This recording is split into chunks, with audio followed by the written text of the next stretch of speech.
So this is video 9. So we will start with acute glomerular nephritis. So talking about the definition, it is an inflammation of glomerulus, okay, which is the acute inflammation of the glomerulus, which is called as acute glomerulonephritis. Now what are the various causes? It can be post-infection cases are group A, hemolytic streptococcal infection of the throat. So if there is a throat infection which is caused because of hemolytic streptococcal infection, it can proceed onset of infection of the glomerulus within 2 to 3 weeks. So when there is a throat infection within 2 to 3 weeks, if it is not treated also, there are chances of the streptococci, hemolytic streptococcal infection entering into the glomeruli. Okay, then impetigo, that is an infection of the skin. Then you have acute viral infections like mumps, varicella zoster virus, hepatitis B, and HIV infection. So if these are all the causative organism, or these are the other causes, when they are affected with these disease, as a secondary effect it can affect the glomeruli. Okay, antigen from outside of the body, medications, foreign serum. So it can also because of the antigen which comes outside of the body, as well as foreign serum. So these are all the various causes which can lead to acute glomerulonephritis. Now coming on to the pathophysiology. So we will see what is the pathophysiology. So antigen group A, hemolytic streptococcus, it is a causative organism, and when it enters there is an antigen antibody product. Okay, that is a reaction that is happening within the body. So because of this antigen which has entered, the body also starts fighting against it. So there is an antigen antibody reaction. So this leads to deposition of antigen antibody complex in the glomerulus. So it gets sedimented in the glomerulus. So it again leads to increased production of epithelial cells, thickening the glomeruli. So what happens? This sedimentation, or because of this antigen antibody complex which is present in the glomerulus, it helps in the production of more of epithelial cells, and it thickens the glomerulus. Okay, then it leads to leukocyte, that is the WBC cells infiltration happens within the glomerulus, and further it leads to thickening of the glomeruli filtration membrane. It thickens the glomeruli infiltration membrane, and thereby it increases glomerular filtration rate. Okay, so GFR again it increases. So this is what is happening in the acute glomerular nephritis. The antigen enters, there is antigen antibody reaction happening, and there is a product that is released, and this gets deposited. The antigen antibody complex is found in the glomerulus. Because of this, there is an increased epithelial cells which allows thickening of the glomerulus, and there is a leukocyte, all the WBC infiltration happens in the glomerulus, which further thickens the glomeruli filtration membrane. Thereby it increases the glomerular filtration rate, leading to inflammation of the glomeruli. Okay, so this is the pathophysiology. Next we will move on to clinical manifestation. So what are the clinical manifestation? Patient might have hematuria, blood in the urine, edema will be there, and then azotemia. We know what is azotemia, right? So it is a concentration of urea and nitrogen waste in the blood. So there is an increased nitrogenous waste in the blood which is called as azotemia. Okay, then proteinuria, more than 3 gram per day of the protein will be lost in the urine. Then hematuria identifiable only through microscopic examination. So this blood cells which are found in the urine, it can be visualized only under microscope. Then color of the urine, cola color, because of RBCs. Okay, turns brownish, okay, because of the presence of RBC, and protein plugs or cast will be found. And if it is found, okay, if there is a RBC, okay, so you will have protein plugs or cast as well as RBC cast.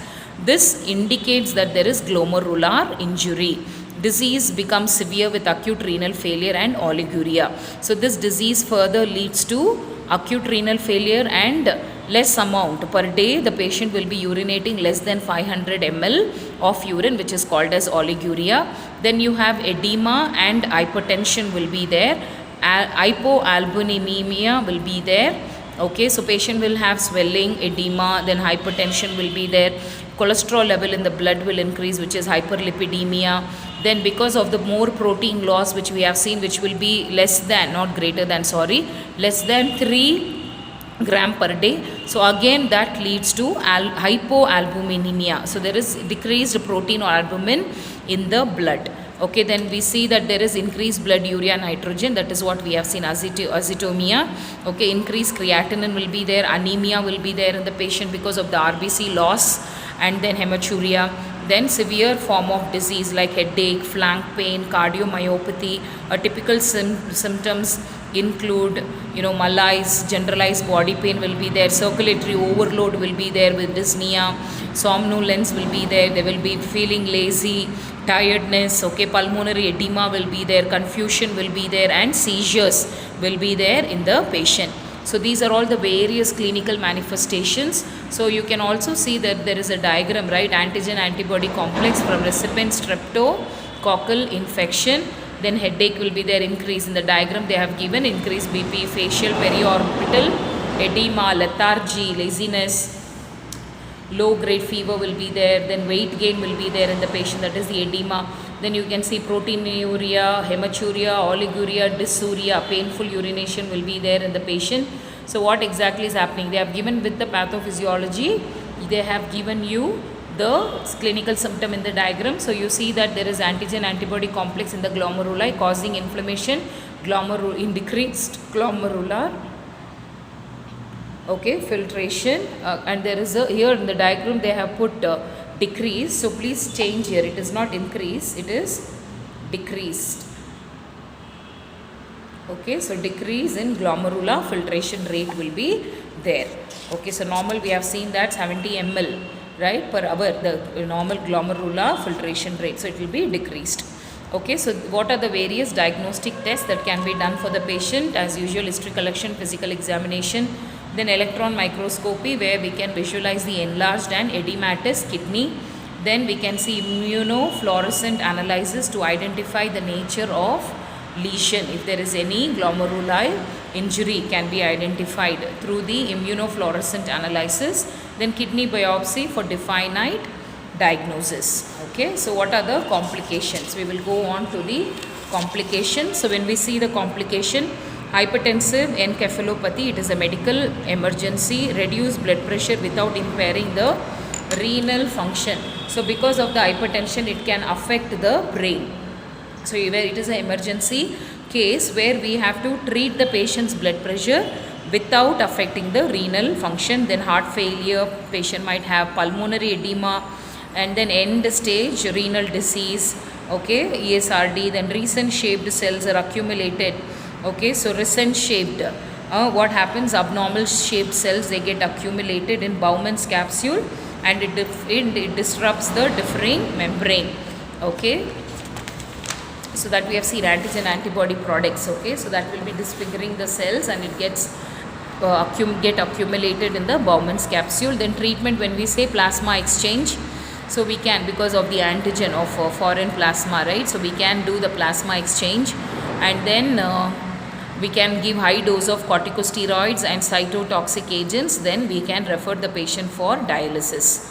Now talking about medical management, we have to primary treatment for the symptomatic treatment should be given to the patient. We have to preserve kidney function. Okay, we have to make sure that the kidney does not fail. Then treat the complication, like pharmacological therapy is dependent on the cause of infection. We have to rule out what is the cause, and it has to be treated. So immunosuppressant agents, okay, pharmacological therapy depend on the cause, so it can be given. Then corticosteroids for patient with rapidly progressive, if the disease is progressing, then we can put the patient under corticosteroids. Loop diuretics can be given, and antihypertensive agents can be given in order to reduce the blood pressure, because it can also lead to various other disorder. It can lead to cardiomyopathy, and it can also actually affect the brain. So we have to be very careful in order to treat it without causing any other dysfunction. Okay, it can lead to encephalopathy, it can affect the heart totally as well as the brain. So we have to be very careful, because it can affect and cause diseases of the brain. Okay, then dietary management should be given. Dietary protein is restricted when there is renal insufficient and increase bun develops. So as the bun is increasing more, we cannot give more of protein. It should be restricted. Then sodium is restricted when the client is having hypertension, heart failure and edema. If it is there, then again we have to restrict the sodium. These are all the medical management. Next we will go to nursing management of a patient with acute glomerular nephritis. So first we have to collect the history. Okay, when did the symptoms first occur, exposure to any other drugs, any recent immunization if the patient had taken, because any foreign serum, okay, or antigen can cause acute glomerulonephritis, so that we have to ask. Then exposure to other chemicals like hydrocarbons, then exposure to recent infection, any infection, viral or bacterial, known chronic disease, SLE or scleroderma.